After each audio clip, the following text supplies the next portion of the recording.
Welcome into the Toyota Lounge, driven by your Front Range Toyota stores. Toyota, the official vehicle of DNVR, and of course, your Colorado Avalanche. We're talking rookie tourney bound and sort of what this looks like today. Glad to have you guys along. It's a beauty. Everything kind of gets kicking off tomorrow. Nick Gismondi, we got Rudo, Tiff spinning the wheels, and of course E calling in. Looking forward to seeing that pretty mug in person tomorrow. But it's starting to get exciting. This is where it's starting to kind of ramp up a little bit. You can feel summer kind of coming to an end. It's going to be cool being back in a hockey rink tomorrow.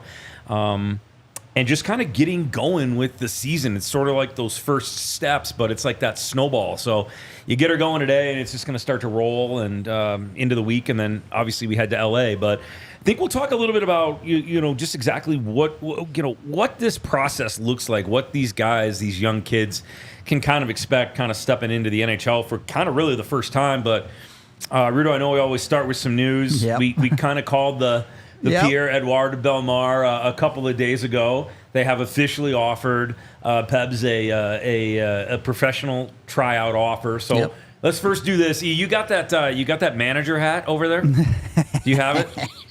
Is it there? It's not there, but let's pretend it's there, on. Okay, so first of all, I think sometimes people get confused what a PTO actually is and what it means. So let's just inform those that maybe don't know. From a managerial side, what exactly is the PTO, and what is that commitment that these guys are sort of kind of making to Pierre? Yeah, very different than years back, right? Right. Where years back players were like, I'm on a tryout. You know what I mean? Like, oh, no way. Where now everyone understands the cap gymnastics that teams have to go through. Everyone understands the cap hurdles that teams have, and a lot of times they can get that done in September or all the way up to October. Rudo gets mad sometimes. I mean, who is it that was over cap this summer? Was it Wash or was it? I don't remember. It was one of those teams. There's like 8 teams, including the Avs at one point. So yeah. So that's my point. Some teams, they're like, we won't be able to do that until we send these guys down, until we put this guy on LTIR. So there's an understanding with the agents and the players. So all of a sudden, Pierre-Edouard Bellemare, same thing. PTO is not bounding. It's just like, hey, come see if you got. But somewhere, somehow, behind the scenes, there's an understanding that if things go well, and Pierre, Edouard Bellemare, because he's Parisian, if things go well for him, then there's an understanding that there'll be room for him, and they're going to be given a contract, not an offer, but a contract. A lot of time that contract's already done; it's in the side drawer. With that said, if you're Bellemare, you're going to nitpick and you're going to find where you feel you have the best opportunity to crack that lineup. We've been talking about it all summer. Everyone's talking about it. There's a great opportunity, on the fourth line center spot, on the PK, and on the leadership side of things. He fits all those bills. But the beauty of it is, if you can't play, it was a down year last year, Paul, but if you can't play, then a PTO is non-bounding. You know what I mean? So it's like, hey, listen, nice talking to you. And, we'll see what happens. We wish you the best of luck, which I don't think that's the situation they're getting themselves into. So I think it'll be interesting to see. I like it. I love it. I do believe. I mean, I would bet, again, I bet that all of a sudden he's on the opening night roster. We'll throw it in the chat. We'll have a little poll, see what you guys think. If you feel like it's kind of a good thing, a bad thing, I'm probably guessing that most people are going to be a little split on this one. Rudo, you were a little split on this one, but I mean, is the timing coincidental based on, we thought maybe Pacioretty had an outside chance of coming here, and then he signs the PTO with Toronto, and then sort of right on the heels, we see the Bellemare news kind of come out for the Avs. I mean, are you surprised by timing, and then thoughts on the move? am I surprised by timing? No. Yeah. I mean, we've said all offseason the Avs need a guy who can take faceoffs. The Avs need a guy who can penalty kill in that fourth center spot or whatever you want to call it. Bellemare, as far as those two things are concerned, absolutely fits the bill. Probably even better if you're looking at specific need than someone like Pacioretty. You just didn't want to pass up high-end talent potentially like Pacioretty until you knew you weren't going to get him. So, yeah, I think it makes a lot of sense time-wise for the Avs. Why I do think the PTO is interesting. The Avs know Bellemare. There's a pretty good connection there. We know Jared Bednar loves his vets and his bottom six. So there's a reason he isn't already signed to a contract. And to me, that is specifically Cal Ritchie, but I don't think Bellemare has that spot locked up yet. Okay. He's a guy that is going to be the bar. I think he has the inside line to make this team on opening night, like Eric was talking about. But that doesn't mean someone like a Cal Ritchie can't go out and earn a spot over him.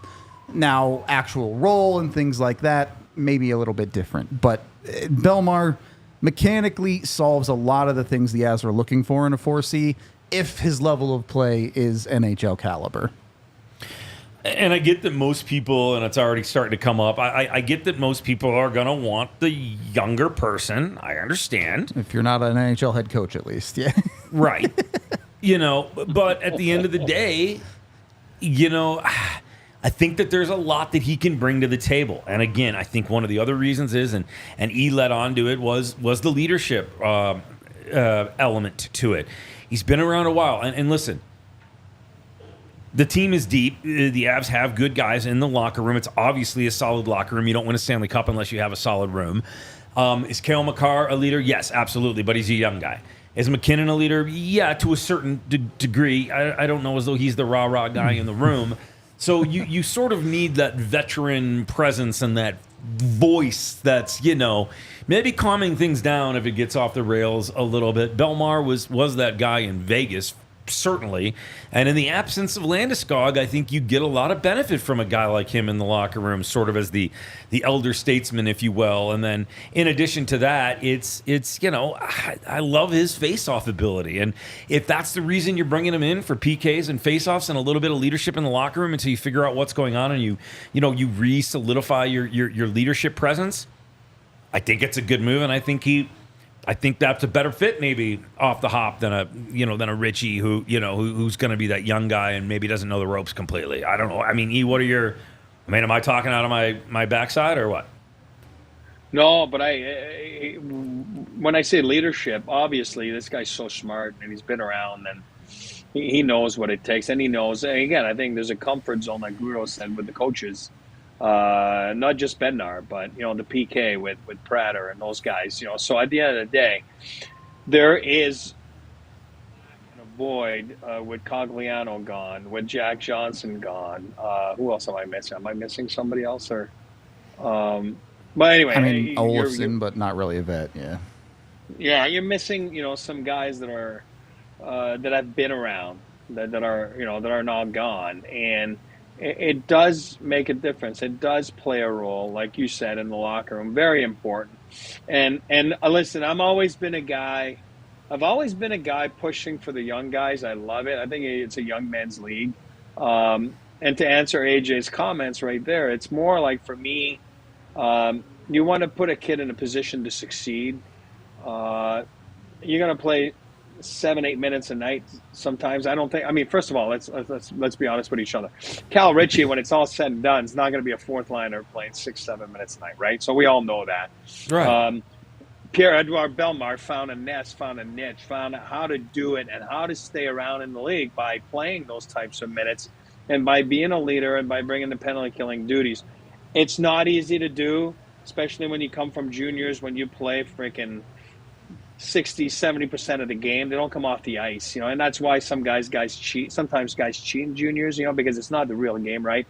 They're there because same thing. The coach wants you to put the puck in the net, and you're that much better than people, so you don't play the game the right way. Where you're going to have success in the National Hockey League. I'm not saying that's Cal Ritchie's problem, and I'm not saying there's a problem. I'm saying when you go to those minutes and you go to play 6-7 minutes a night, it is a daunting task. And you go and win those face-offs against those veteran players around the National Hockey League. And we all know that it's an issue for the Avs, like Rudo mentioned 2 minutes ago. It is an issue, and it is a fact. It is factual that they've lost some big draws last year. And, it makes a big difference on the PK at the end of games. On an icing call, Pierre-Edouard Bellemare on the ice, you're not worried. You're not worried that the opposition's throwing their first line against them. This is a guy that can do it. Gerard Gallant in Vegas was using him. I don't remember about Bednar the way he was using him here, but in Vegas, few years back, he's using them against top-end guys. You know, I mean, he was never afraid to use that line against the top guys. So I think it'll be interesting to see. And like Rudo said, you're right. They have to see where Cal Ritchie's at. They have to see. And again, he's never been to a training camp. This is going to be his first time, as he was injured last year. And we'll see how, make them make decisions. You're going to hear it all week. Two things there. One, when you look at Cal Ritchie and Bellemare, I don't mean it's a 1-to-1 them fighting for the same spot. When you look at a Cal Ritchie, if he makes the team, it's probably going to be in maybe a third line role with a little bit more offensive ability. It's very, very unlikely Bednar would use him on the PK.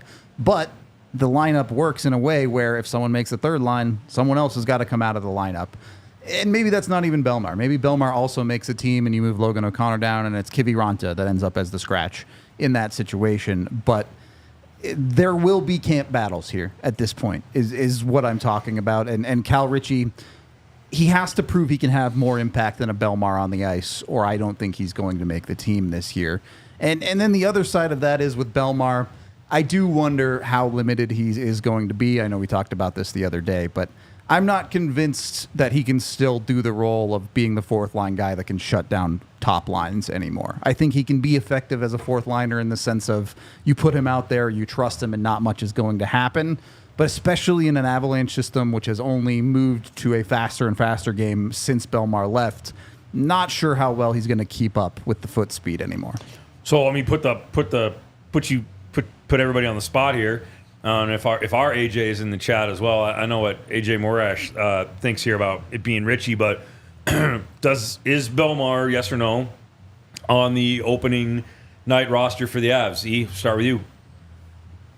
Absolutely. I'm not backing down from what I said 2-3 minutes ago. I think he is on the opening night roster for the glaring hole that there is there at fourth line center. And like Rudo said, I don't want him to play against top end guys. I'm saying that at the end of the day, and I know his speed has gone down, but if you're stuck out there on an icing call, and I'm not worried. This guy's so smart. He's going to figure it out. He is on the opening night roster in my book. Okay, buddy? I think yes, strictly because I think he's a better option than Chris Wagner is. So it's pretty easy to slot him in, I think, in that regard. There's a situation where I see maybe not, especially if someone like Arturi Lehkonen is healthy to start the year. Okay. All of a sudden that lineup gets pretty crowded, but I'm going to say yes. Okay. And AJH says yes. Fourth center. Tiff?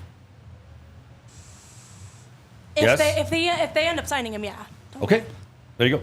So expect to see Pierre-Edouard Bellemare playing for the Avs to start the season. I like it. I mean, listen, here's the deal. I think you get a lot of benefit from him. I think I agree with both of your points, Rudo. I don't disagree with you at all. I think obviously we are in the later years, for him. I think, at some point he can, as they say in horse racing, smell the barn a little bit. He's waiting to kind of sort of be done, but I'd give him a ton of credit for giving it one more go. I'm a big fan of his. I was a fan of his in Vegas. I know that was a long time ago, but I enjoyed my time with him. I think he's an incredible human being too, and I do think that those things factor in. And I think that there's, again, we talked about this. I said this word yesterday about 1,000 times, and maybe there'll be a drinking game at some point in our chat every time I use the word culture in hockey. But I think he brings a little something to the culture too. Oh, and look, this is a no-risk proposition for the Avs. If he comes to training camp and he can't play, you don't sign him. Even if you sign him and it doesn't work out, PTOs don't get big contracts. It's going to be an $800K deal or league minimum or whatever. And if it doesn't work, you bury his contract and you move on. You say, hey, it didn't work. No big deal. No harm, no foul. Yep. Agreed. All right, wow. Quick first period here. But, how excited are we to partner with the gang at UC Health? Coach Prime. He wants to help you and every other Coloradan be the healthiest selves as the chief motivation officer. I go through a wall for that guy. And that, of course, is of UC Health's Ready, Set, Co Challenge. The goal is to get Colorado back at its rightful place as the healthiest state. It's so easy to do because we have so much here, but part of that challenge is mindfulness. So Mindfulness Prime, he's here to encourage, to just take that chill, kind of relax every now and then. We all get caught up in it. I do too. Gosh knows I do. I get a little worked up sometimes. I'm an overthinker. But whatever that means to you, maybe it's music, maybe it's meditation, maybe it's connecting with nature, painting, yoga, hanging out with your people. I mean, for me, like when I think of mindful and relaxed and reducing stress, it's golf. Believe it or not, even though I'm terrible at it, but it's spending time with the people who I love spending time with the most. Like this is probably one of the best hours of my day because I just get to hang out with all y'all and talk hockey and chill out. I need mindfulness prime after a round of golf because I'm so mad. So. I can't wait till we golf together, by the way. I really, honestly, I can't wait. Eric and I have golfed together a little bit, but as Prime says, chilling is fulfilling. Take 20 minutes a day to just kind of disconnect, get off of social media, right? And I know that's probably not the most popular thing to say when we're talking about a podcast and things like that, but reality isn't always perception on there. Just do something simple. Maybe it's just sitting quiet with your eyes closed or, just easy things. But take care of yourself, take care of your mind, and rely on friends to help you with that. If you want to join UC Health's Ready, Set, Co challenge, click the link in the show notes or go to www.uchealth.org, Ready, Set, Co. And as Rudo always points out, we got a lot of stuff to do here. Maybe it's jumping in your car, getting to a lake or a waterfall, or just, chilling out in Toyota. They can help you with that. They're the official vehicle of DNVR. Of course, trucks always a huge part of Toyota's DNA, and it's been that way for generations. But, I mean, come on. They're durable legends that are always destined for greatness and perfect for Colorado, a lot like the Avalanche. And certainly when I think of durable and legend and destined for greatness, no bigger name than Eric Lacroix comes to mind. But when you're on those trails, you're hauling the weight of the world, like I feel like I'm doing most days. It's a Toyota truck that's right there for you, the all-new 2024 Tacoma, and the return, of course, of the 2024 Land Cruiser. 17 models, all-wheel drive, four-wheel drive, of course, just like the Epic 4Runner. They currently offer more low and zero emission vehicles and combined than any other automaker. So it gives customers kind of a ton of choices to reduce that carbon footprint.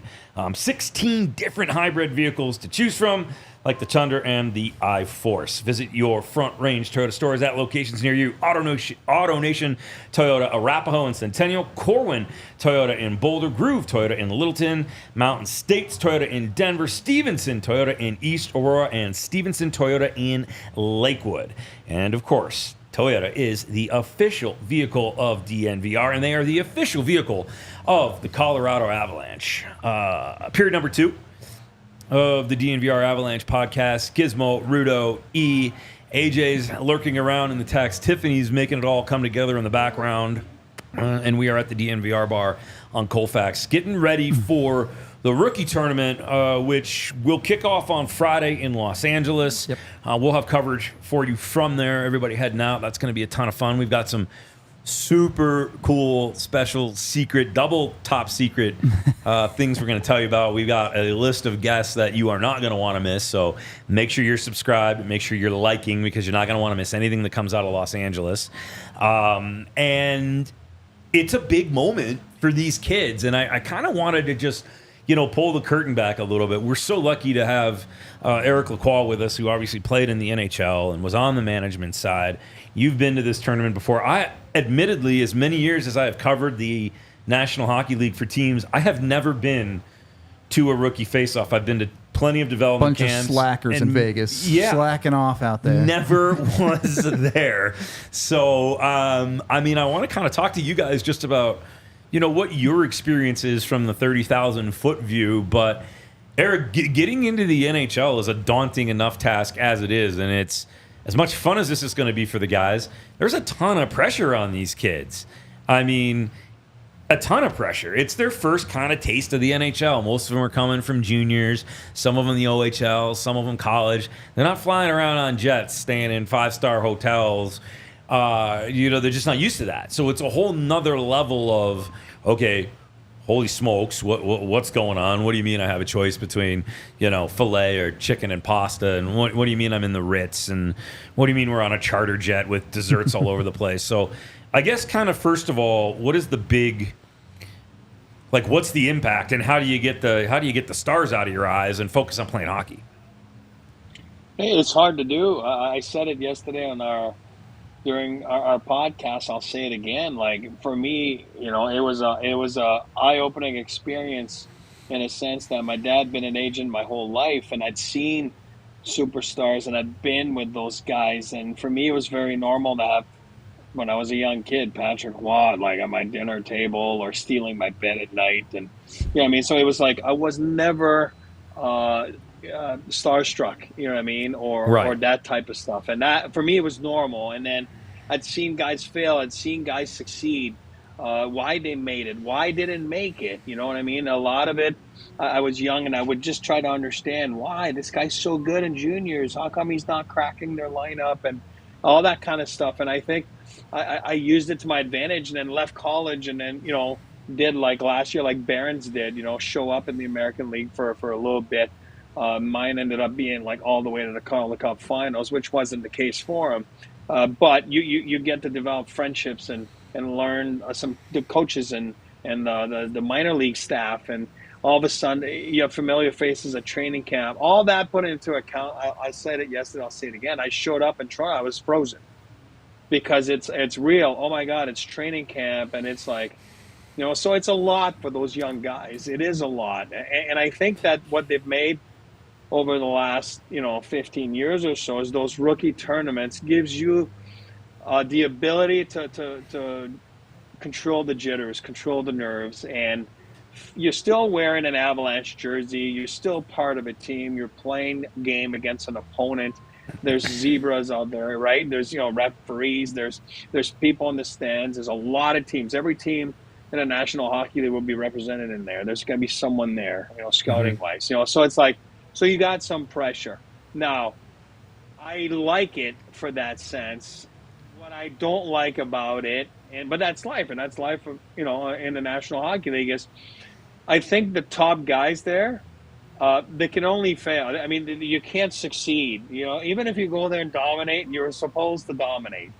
So I hate it for that fact. You know what I mean? And then if you do bad, or you do average, it can only hurt you. And when I say hurt you, is all of a sudden there's doubts within your own personnel, and oh my God, I don't think he's ready for it, or if you have, like we talked about last year, a Malinsky or a Bradley, this guy this year, in a sense that you're older, you're not 18, you're supposed to go in there and dominate. Sean Barons, you're not 18, you're a little bit older, you've had national championships pedigree, you do well, it's like, okay, check mark, you were supposed to do well.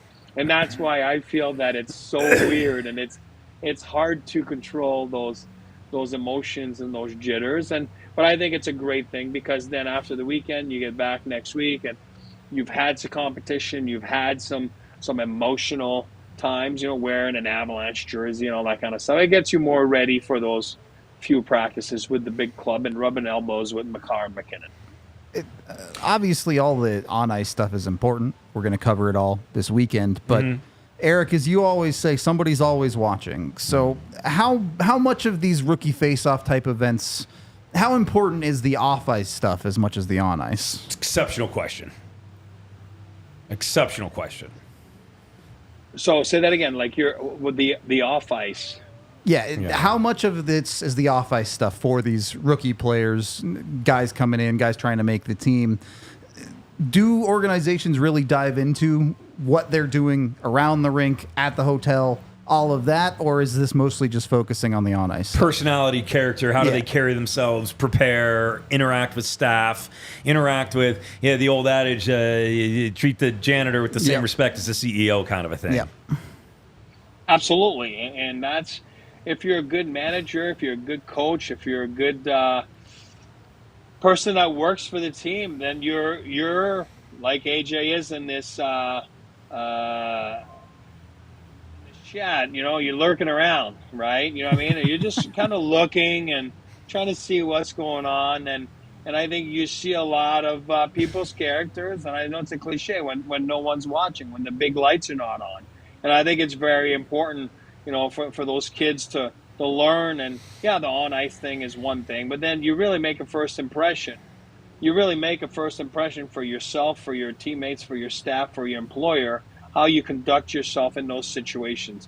If you're a leader, usually it shows at those rookie camps like that, because it's easier to take charge. It's easier to be a vocal person and be loud. You know what I mean? Where next week it's a little different when you're tying your skates next to Mikko Rantanen, and it's not the same thing as, this weekend when you're right next to little Bobby or whatever it is. You know what I mean? Like draft pick from last year. You know what I mean? So it's a little daunting at times, but it's important, like you said, to make sure that you do get used to it. You do get used to how to become a pro. And that's why they have development camp, right? It starts at development camp to try to show you the ropes, show you the right and wrong way of doing things. And then it's for you now to go apply it, take a little bit of pressure. Like I said, hockey-wise, you're not gaining much. You know what I mean? Like, Macklin Celebrini dominates this weekend. Great. They're going to be like, oh, great. He's supposed to dominate. You know what I mean? But it's more how you conduct yourself, how your teammates interact with you. Do they like you? How does the staff think you are as a person? How are you with fans outside the arena?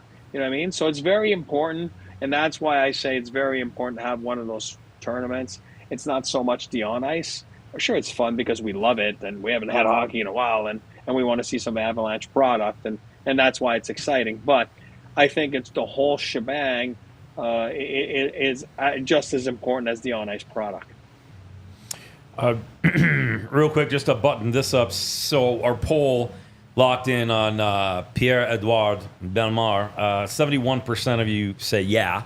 29% say no. You had 100% of this podcast saying yes. So we'll keep an eye on it. I mean, listen, we don't need to talk much more about it right now, but it'll be interesting to see how he looks and just kind of how it all plays out. But the rookie tourney obviously coming up. That's what we're talking about. A little bit of a pull the curtain back. We'll talk more about exactly what a day in a life looks like for these guys. But what is the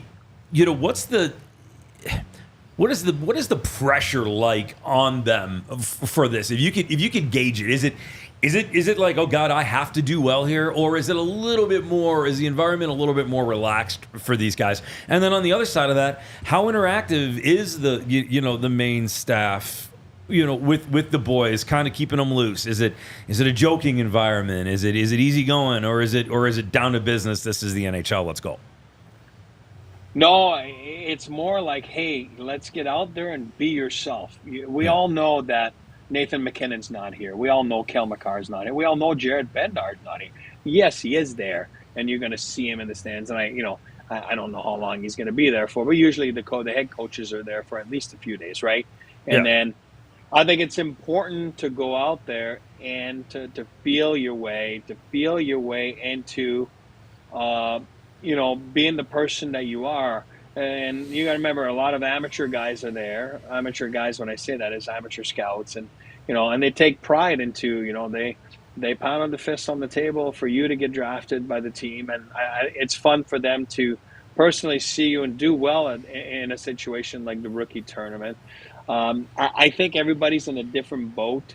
From Cal Ritchie to Sean Behrens, they're in a different boat than Vinny Duplessis and net as an invite, where you're trying to find a contract or place to play.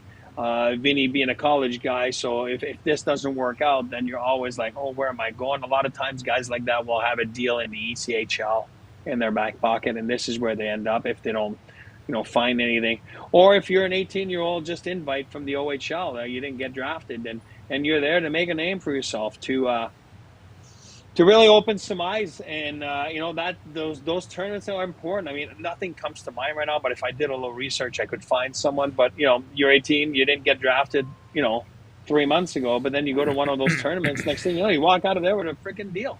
You know what I mean? Because teams are like, oh my God, we're going to lose him. This guy's going to go back, and he'll be in the draft next year. Or, as we know, once you draft, your first draft has gone by, anybody can sign. You're a free agent, right? So it's like, I'm talking about junior kids, not college kids, but college kids, you got to wait till the end of the season. But Brendan Dillon is a guy that I remember we were looking at back then, and so many teams were looking at him. He ended up, signing with Dallas. But it doesn't mean that you didn't get drafted that you don't have a chance to open eyes. Either you get mad and sad, or turn down and you go work harder and you find a way and you go open some eyes. You make them make decisions.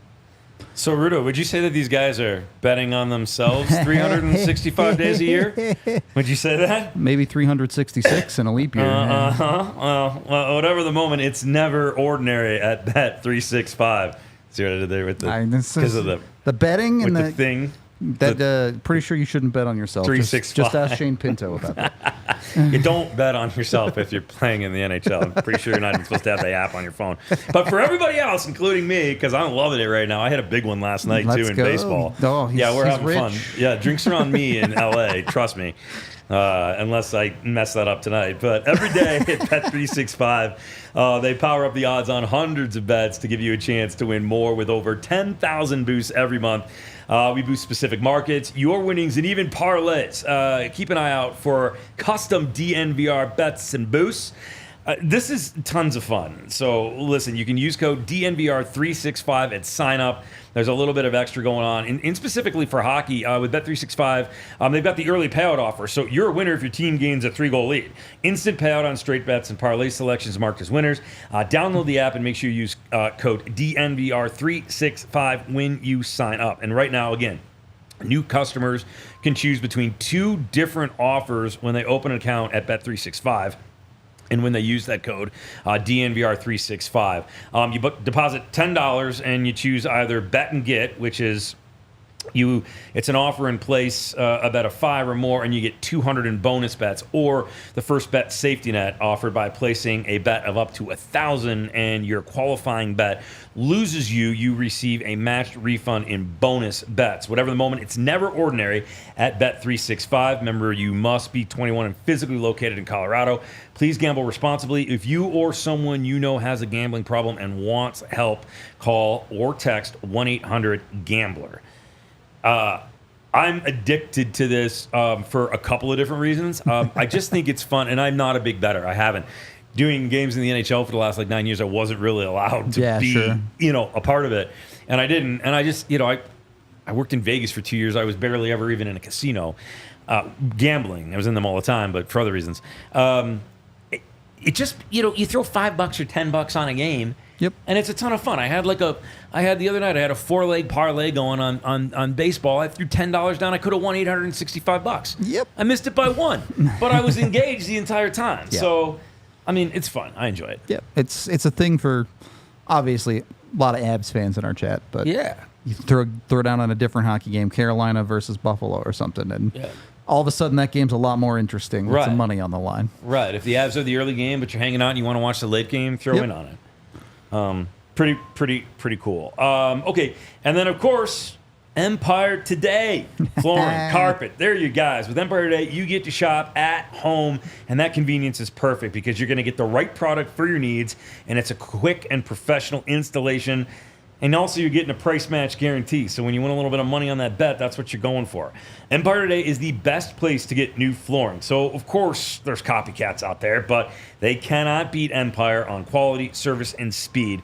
So you just got to get in on them. Come on. You know who they are. They advertise low-quality products that will simply just won't carry the competitors. Empire Today is never going to promise the lowest prices because anyone who does that is putting flooring in your home that they wouldn't put in theirs. There's a ton of values. And not to mention they've got that virtual floor design, which you've talked about a ton. Yep. You can see it and your space so you understand exactly what's happening as you're getting it. Empire Today prides themselves on convenient shop-at-home service. They're going to help customers shop for the floors where they use their floors so they can see exactly what it's going to look like in their homes with the lighting and the decor. So you're always going to be making an informed decision. Schedule a free in-home estimate today. All listeners can receive a $350 off discount when they use promo code DNVR. Restrictions apply. See empiretoday.com/DNVR for details. You got the jingle again? You did it so good yesterday. 1-800-588-2300 Empire. Yeah, see, there we go. We It's love still it. bad. It's still bad, but that's okay. Voice of an angel. It's like an angel crying. Maybe a biblically accurate angel. Biblically accurate. Period number 3 as we move on through our DNVR podcast. Things get exciting. Going to be back in a hockey arena tomorrow.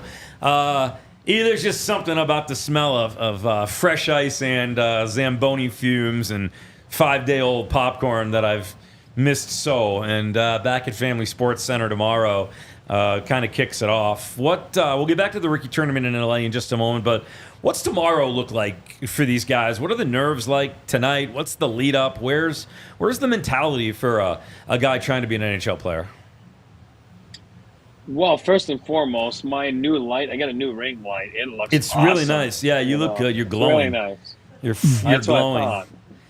I just wanted to make sure everyone knew it was the light. It's just not like what I've been eating. Buddy, best eyes, best eyes in the league. Best eyes in the league. Yes. I've looked into your eyes many times on television before. They're very blue. They are blue. No, you know what? That's a good question, you guys. That's a good question. You kind of same question as Mark in the chat there. Meetings, etc. Yeah. Yeah, like it's more like tomorrow they'll have some sort of a little practice where everybody gets together, right? And then you're talking about maybe go over a few systems. I'm not too sure. Just so you don't. Again, it's a rookie tournament. We all know that. Win or lose, it's not the end of the world. You want to win. Athletes or coaches are. It's always more fun when you win. Let's not kid yourself. But you lose the game, no one's losing any sleep, right? So they're gonna make sure they don't embarrass themselves too. So in the sense that they're gonna make sure that, hey, this is how we're gonna forecheck. This is how we're gonna wanna, deal with neutral zone faceoffs. Do we chase the D or do we just go one guy, two guys? Just the basics. Just to make sure everybody's on the same page. They might go over that tomorrow at the rink. They might have a quick pace practice, kind of get going. And everybody nowadays skates in their own towns and all that stuff. Some guys have been there at Family Sports the last few weeks anyway. And then all of a sudden, you just kind of pack the gear and, well, actually, it is a National Hockey League. You don't pack the gear, but, the staff does all that. And this is where you get treated like a rock star. And then all of a sudden, you're going over there and, you might have a little bit of a short meeting before the game, and in a normal game, you'll always have power play and PK meetings. There, they might have just a little bit of a touch-up on, hey, listen, if we do get a power play, guys, this is what we're going to do. Cal, or we want you to, control the half wall or whatever it is. And, Sean Barons, we're going to have you up top and, kind of little bits and pieces like that, but nothing that important. And I like we said earlier in the cast there in the podcast, we were just saying about just go be yourself, and I think let what you bring to the table shine. You know what I mean? And the one thing though that's a little different about that type of hockey, I compare that a lot to youth hockey, like tryouts, right, where it's a little bit of a ham sandwich. And Rudo always says, it's a little squirrely. Yeah, it can be a little squirrely at times, and what I'll say is it's easier to play a game next week with NHL players, than sometimes play a game like tomorrow, where the next day, Friday, where, like I said, it's no offense to anybody. It's just you're trying to make an impression. Everybody's running around. Sometimes you got a couple guys that are running around, but their head's cut off, and all of a sudden, it's like, oh my God, what is going on? You know what I mean? And but I got to get noticed. So it's like it gets a little bit squirrely. I call it a ham sandwich. So we'll see what happens, but sometimes you do run into that, and I don't think a meeting could fix that. Eric, I want you to answer this question truthfully, okay? Because I know you always call them silver spooners. Yep. If you're a Macklin Celebrini, if you're a Cal Ritchie going to an event like this, do you get a little bit of preferential treatment? Maybe an extra meeting here, maybe a conversation there? Absolutely. And that's okay. That's life. And then, again, who do you think is going to get the good ice come Friday? Yeah. There's a power play. I mean, who do you think's getting the good ice? It's those guys, which is normal. If you weren't drafted, you're just an invite, then you got to fight your way. Ivan last year, right? You got to fight your way to a contract.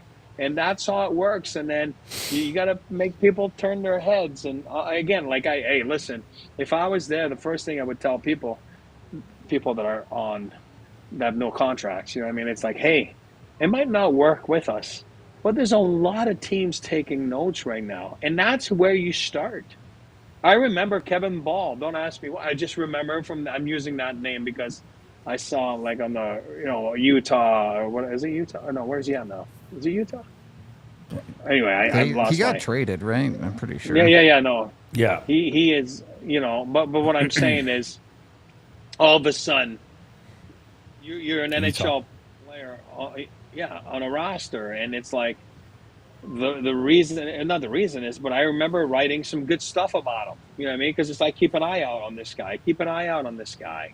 And, I'm using that name. I remember Justus Sandinen. That's the first time I got a glimpse of Justus Sandinen. Not working with the Avalanche, not covering the Avalanche. And all of a sudden, Kevin Ball, sorry, AJ, Flames, that's right. Yeah. They were talking about Tyson Barrie on a PTO, you know what I mean? And they were listing on who the guys are.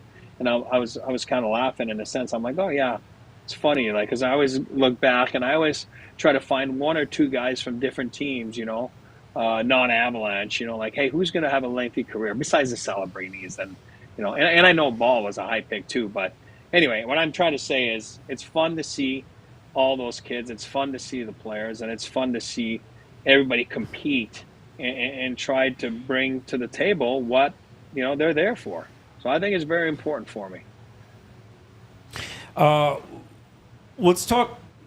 We'll get into a little bit more detail here too about kind of what the next 3 days looks like for these guys in terms of game day, even though it be a little bit different, but semi-normal. Just times are a little off, so guys' routines and naps and etc. different. But who are you most looking forward to seeing, Rudo, and what do you think will be a standout? We'll start with you, and then I'll ask you the same question, E. But who are you most anticipating, and who might be a sleeper for you here in the next couple of days?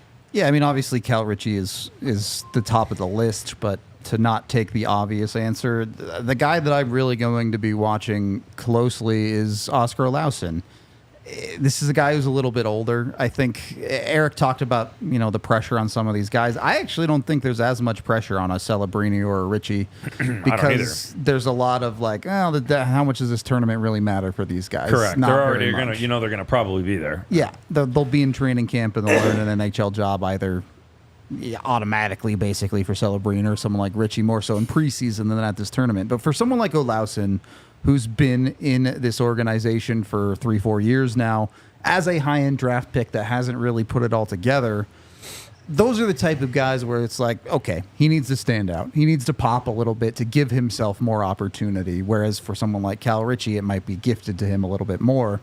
So Olausson, I never want to write anyone off at any given time because a player can always make it work, but Olausson's on the clock with the Colorado Avalanche organization. If he's going to become an NHLer in Colorado, it has to be soon. And there's a great opportunity for him this year with the complete mystery of what the Avs wingers are going to look like at the start of this season. If he shows well in rookie tournament and then leads that into a preseason, he could be a guy that sneaks onto that opening night roster with some of the wing opportunity, but he has to go out and earn it. Ivan, of course, somebody that we know AJ's been talking a lot about, but he certainly is in the crosshairs of attention. And I think there's going to be a lot of guys that could potentially make some moves. And it's like Eric always says, make guys make decisions. We're going to take a quick pause, and then I want E's opinion on these guys. Alrighty, so your thoughts on maybe a sleeper, a standout, somebody that you think could potentially maybe surprise some guys, maybe that's not on a lot of radars, that just comes out and dominates, and you're like, whoa, the heck did he come from?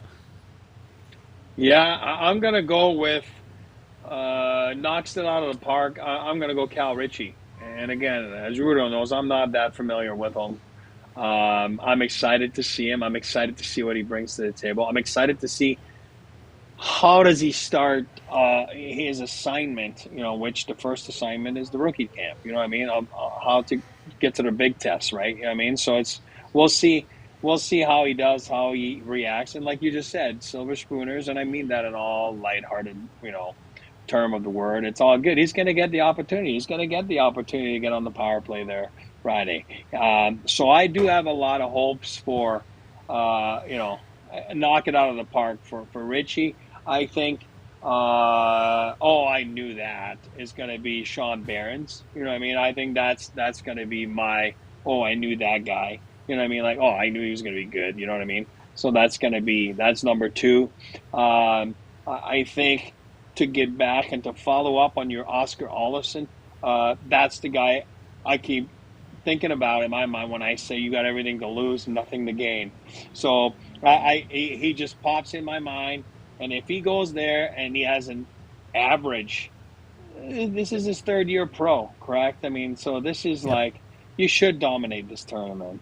This is not even close to the American League level, that tournament. Yeah, it's a little squirrely, like Rudo says. Yeah, it will be, and it's a little bit all over the place. But you should be able to dominate and to bring to the table why you were a first-round pick. And if you do that, then I'll be like, okay, it's good to see. Now let's start seeing it next week in preseason. But if you don't, it's like, you can easily write off a guy because now and again, he's not 30 years old. I'm not saying it's right. I'm saying it's human nature.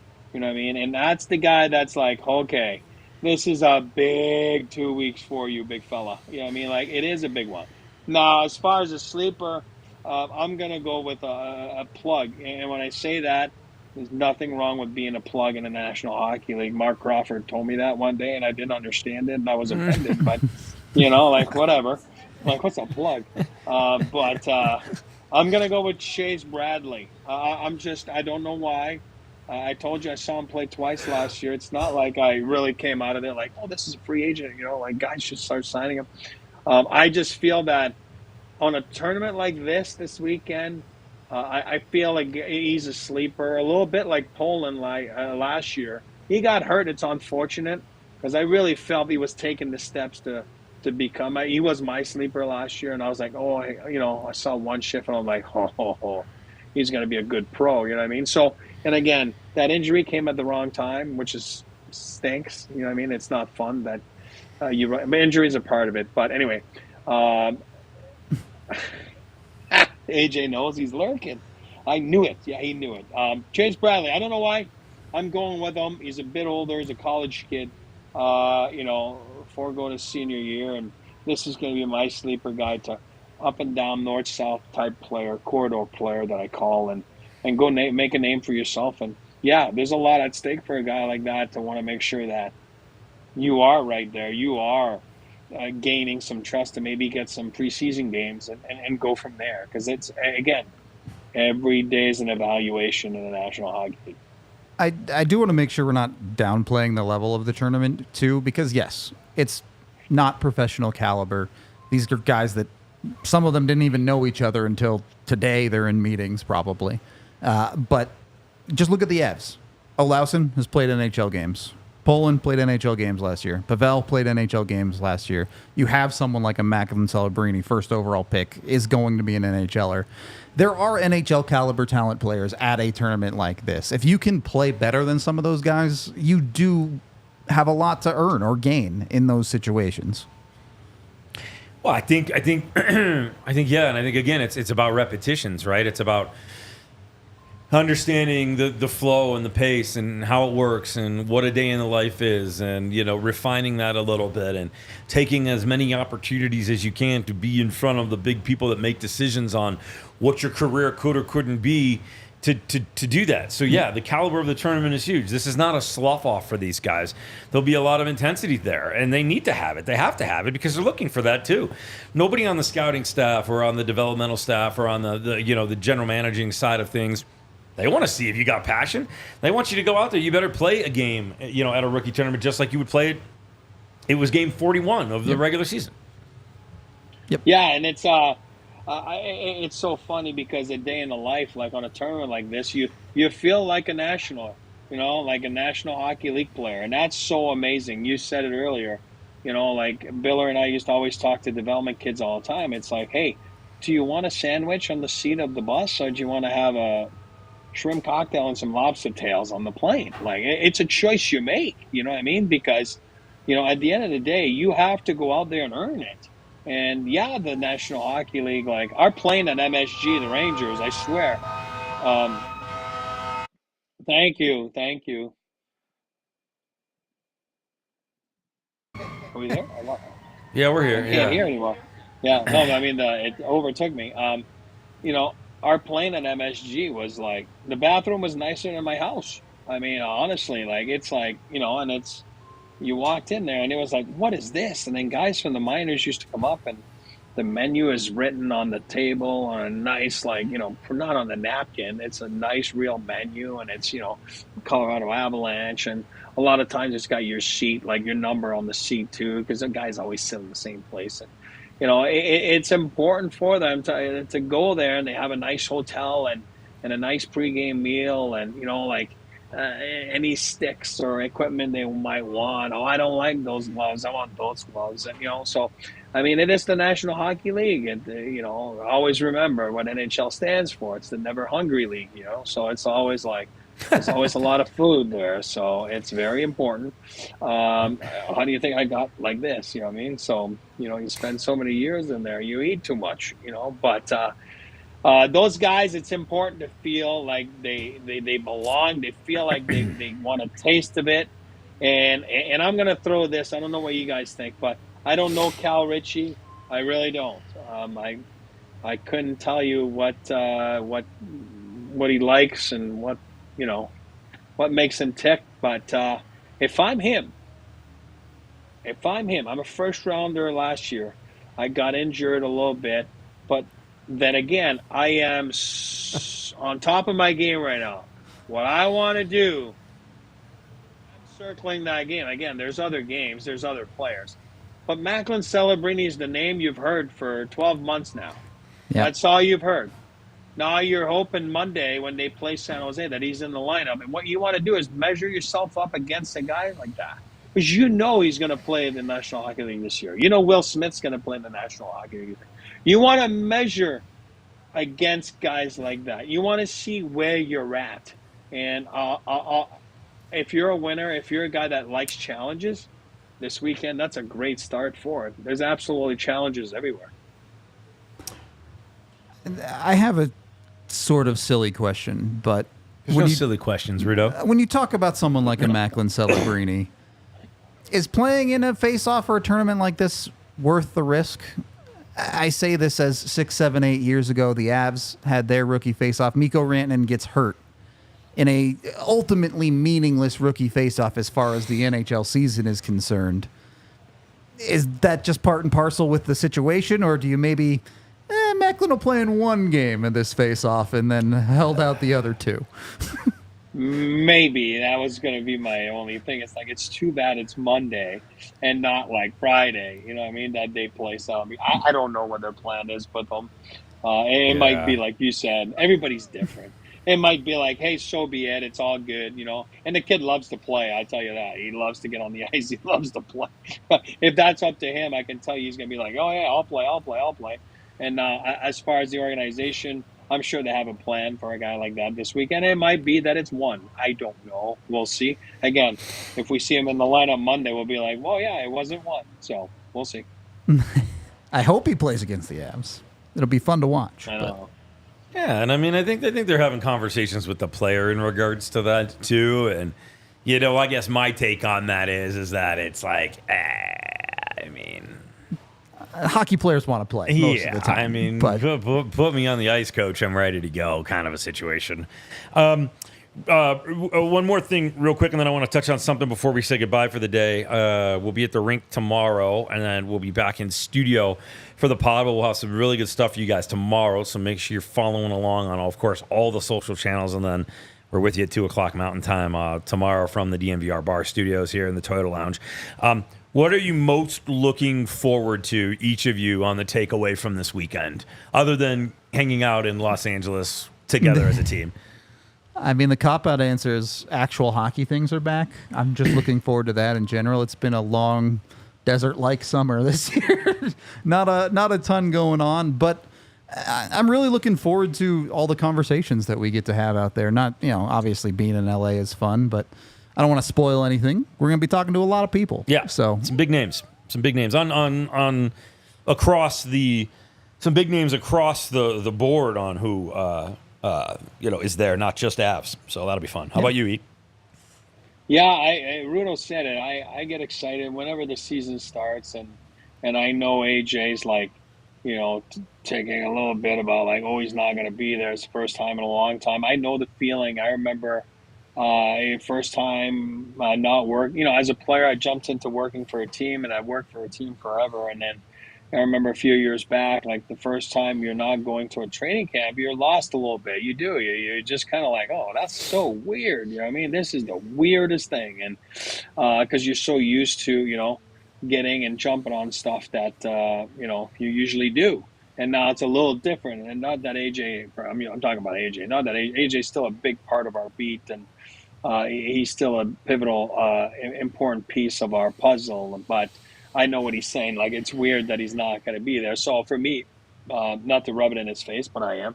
I'm excited to be at the rink and then to be with the guys. And but we'll make sure to keep everybody afloat. Make sure to keep AJ afloat. Make sure we're all on the same page. And I love going back to LA. This is a fun time in my life too back then. So I love going there. I love going to the rink and seeing everybody. It's such a tight knit group, the National Hockey League. And it's fun to see old friends, old teammates. It's fun to hang out with Rudo, AJ. I mean, not AJ. Sorry, AJ. God, that I didn't mean that. Gizmo and Tiff and the whole crew that we're going to be out there. I think it solidifies the season. It's fun to, do some stuff together and plan out the year and really go out there and, like Rudo says all the time, cover a game that we all love and a team that we all love, and it's kind of fun. And it's weird because it's not work; it's just a passion. Yeah. And I'm excited to see Rudo's vlog. And last year I ate pancakes on Rudo's vlog and all that kind of stuff. So so I'm excited for that stuff. We'll have tons of content for you. Lots and lots of player interviews. We'll have interviews with management. Like I said, we'll have player interviews from across the whole scope of it, not just of the Avalanche. Lots of cool written pieces. AJ will have some stuff. I'll be writing some stuff for the first time for y'all, so I'm excited to roll that out. We're going to have some special feature videos. We got a really cool announcement that we're going to make that I think Avs fans are going to be just absolutely stoked about. I'm so stoked about it, and I can't believe I haven't spilled it yet, so that's going to be super cool. So make sure you're liking, make sure you're subscribing. If you're not a diehard yet, now is 100% the time to do it because this season is going to be it's going to be off the charts on the access that we're bringing you in the inside. So make sure you're doing all that cool stuff. I did want to close the show with this, and I don't want to bring the mood down by any means, but today is a big day. 23 years ago, the tragedies of 9/11 and the lives that were lost deserve recognition. The hockey world lost two people out of all of those, Mark Davis and Ace Bailey. But I just want my heartfelt condolences to the families of all of those that were affected and to the entire country and world that was, rocked by the atrocities that happened back in 2001. But more so, my deepest and most profound gratitude and appreciation to our first responders and our military. I mean, thank you. You guys are like rock stars, bigger than sports stars, in my opinion. And I just cannot thank you from the bottom of my heart for all that you do for this country and your communities. There's people that play kids sports for a living and cover kids sports for a living, and then there's people that do real jobs. Yeah. So. Yeah, the ones that run into burning buildings when everybody else is running out and towards gunfire when everybody else is running away. So thank you from all of us here for all that you do. And hug your loved ones a little closer today. Tell the people that you love them. Don't be afraid of that word. Don't be afraid to give people hugs. Just do it because you never know, and I think it's important. And with that being said, E, I love you. Rudo, I love you.